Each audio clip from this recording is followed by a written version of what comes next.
Time for Alamogordo Town News on Crazy Radio. I'm Anthony Lucero. When it comes to news on 95.1 FM, weather always comes first.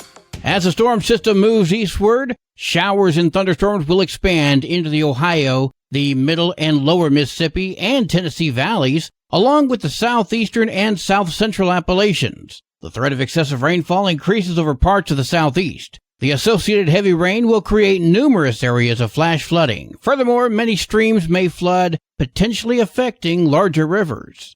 Closer to home, the Pacific storm we've been watching over the last few days moves across New Mexico, spreading some showers in the area. Best chances of showers are going to be north and west of Cruces. Temperatures will fall below normal today and tomorrow. Dry west flow aloft will finish off the weekend and into the first part of next week. Temperatures are going to be back up above normal. We'll have another look at the weather following this news.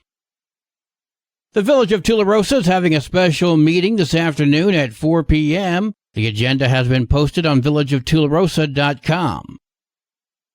The City of Alamogordo's regular commission meeting is scheduled for Tuesday at 6:30. Keep Tularosa Beautiful is meeting up on Saturday, March 16th. I spoke with Rusty Helton. We're going to meet at the truck stop out here on, I guess it's the Tularosa Travel Center, and pick up trash around 54 and Radio Road for a couple hours. Try to make Tularosa more beautiful. You can see the Keep Tularosa Beautiful Facebook page for more details. The Otero County Cooperative Extension Service presents the Kitchen Creation Diabetes Cooking Classes in the month of April. I spoke with Kelly Knight. Well, the classes will be every Thursday afternoon in April. We'll start at 4 o'clock. We'll take about 3 hours. It'll go to about 7 o'clock. And the format of the class is learning with a registered dietitian who does a lot of the teaching. And we talk about how to manage diabetes, blood sugar levels through meal planning. We talk about carbohydrate serving sizes. We talk about how to plan food groups for the management of blood sugar levels. The classes will take place every Thursday evening from 4 until 7 at the Extension office throughout the month of April. Classes are free, but seating is limited. For more information, 575-437-0231 or kitchencreations.nmsu.edu. Keep Alamogordo Beautiful is planning to clean up the Hoosier Ball Field on April 6th. I spoke with Patty Christmas. So we will be having a beautification event on April 6th, and we are going to take care of the back side of the ball field. So we will be doing some painting where the dugouts are at, as well as debris and litter pickup behind the park, which is where the park meets the desert. Usually there's a lot of plastic that collects back there. So we're just going to go out there and take care of that. What do people need to bring? So we will be providing all materials. The only thing people would need to bring is sunscreen, comfortable clothes to paint or clean in, and a generous spirit. Again, that's on April 6th from 9 to 2. See keepalamogordobeautiful.org for details. The Sidney Paul Shooting Range presents Women on Target. I spoke with Mark Douglas. The Women on Target clinic that we put on will be April the 13th.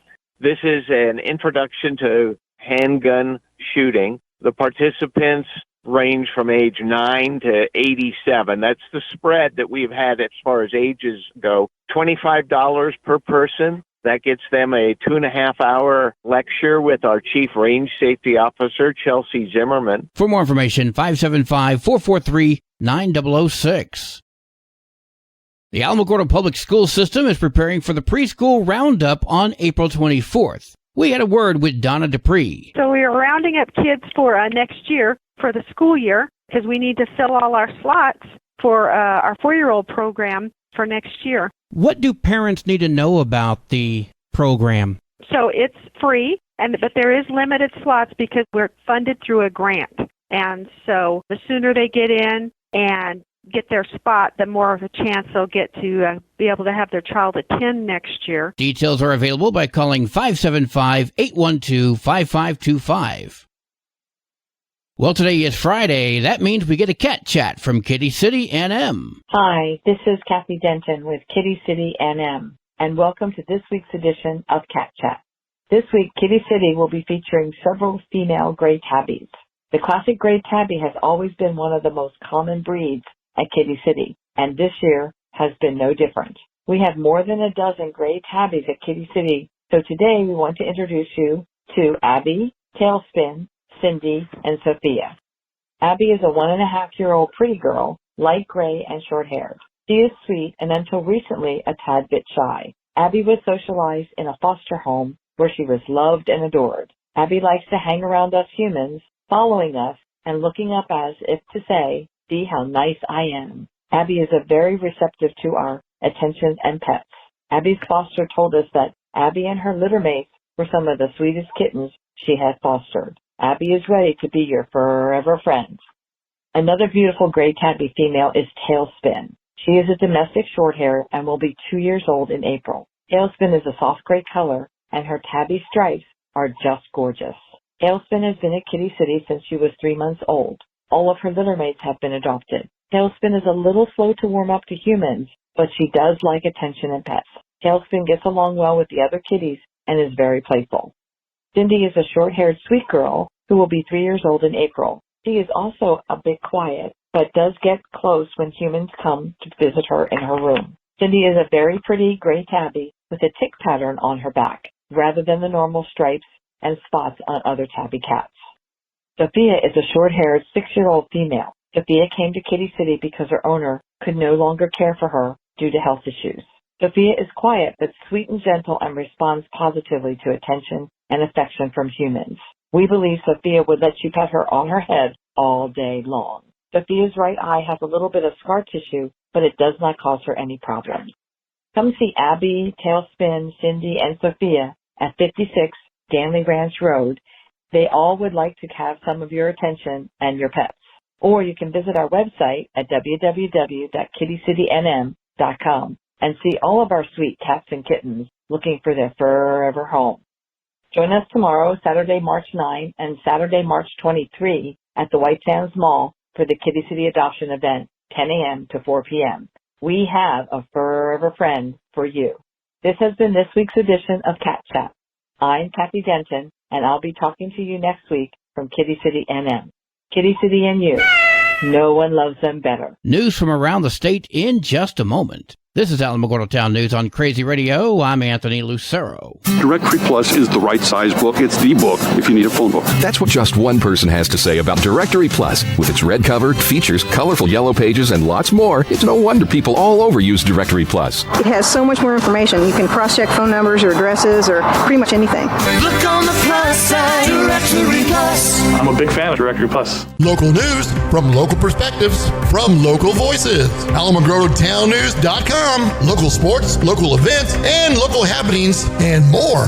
Owned and operated by Second Life Media. We are Otero County. AlamogordoTownNews.com. Heard daily on Crazy KALH Radio 95.1. The newly signed state budget includes $200,000 to address the ongoing crisis of missing and murdered Indigenous women and relatives. But advocates say it's not enough. The new funds have the potential to create a new task force that would be led by Attorney General Raul Torres. The state legislature unanimously passed a memorial last month calling on Torres to reconvene the task force that was disbanded by the governor last year. But it is unclear if that's going to happen. The Coalition to Stop Violence Against Native Women say this is a step forward, but they want to ensure that the task force operates with transparency, inclusivity, and with accountability. Ryder Giron, the Policy and Communication Coordinator of the Isleta Pueblo, spoke with KUNM. Just because the coalition has had its own issues in communicating with the state. The group is also calling on the state to ensure advocates for survivors are part of creating and operating this task force. They have the first-hand accounts, whether that's going through the systems or giving stories of what has happened to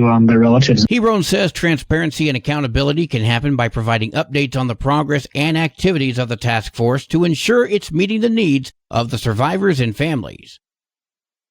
Michelle Lujan Grisham single-handedly caused gasoline prices to skyrocket, and New Mexico lawmakers are now going to see a 50% increase in their retirement payouts. Ain't that something? And the legislature and governor passed that increase quietly. So come May 15th, legislators are going to be getting a boost in their retirement pension. The previous payout was $1,940 for each year of service, but now it's going to be $2,911. Senator Harold Pope told KOAT that while he voted against the bill, he does understand why it was passed. I will say people need to understand they've sacrificed a lot of years to do this, and so in a way they also need support for the rest of their lives as well. In order to qualify, a member must serve at least 10 years in the legislature and must also pay $1,000 to a pension fund each year that they serve. Public health operations within the New Mexico Department of Health have a new director. Dr. Jose A. Acosta will now lead the Public Health Division. Acosta brings his expertise to the division that is crucial for ensuring that New Mexicans remain healthy. The Public Health Division works to prevent the spread of infectious diseases and responds to public health emergencies.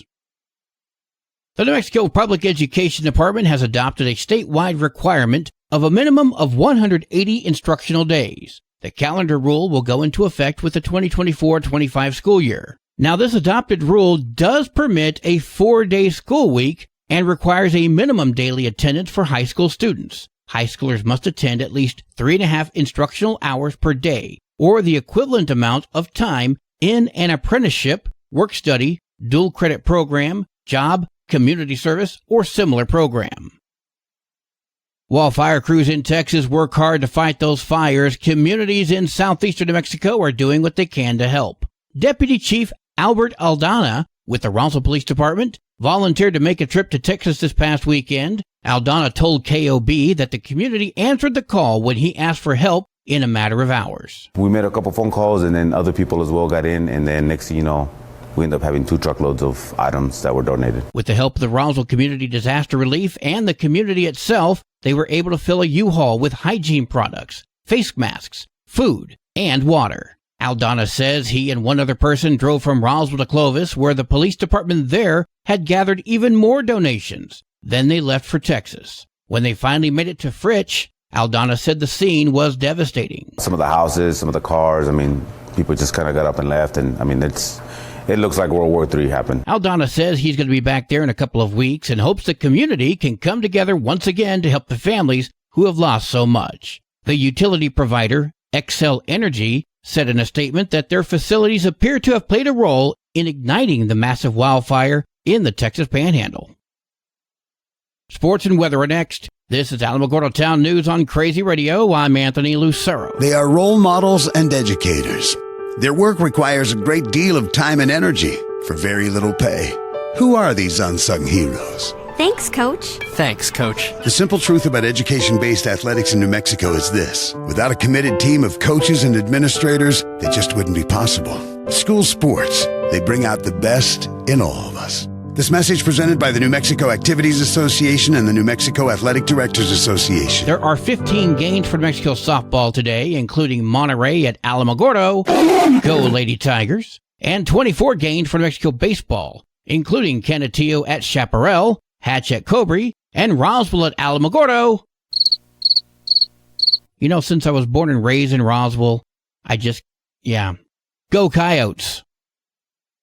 Your Crazy Radio spot on weather forecast for the Tularosa Basin today calls for increasing cloudiness. There's a 60% chance for showers. New precipitation amounts less than 1/10 of an inch expected. Tonight, mostly cloudy with a 40% chance for showers. Partly sunny tomorrow. Your high today in the basin, 58. Low tonight of 36. High tomorrow, 55 degrees.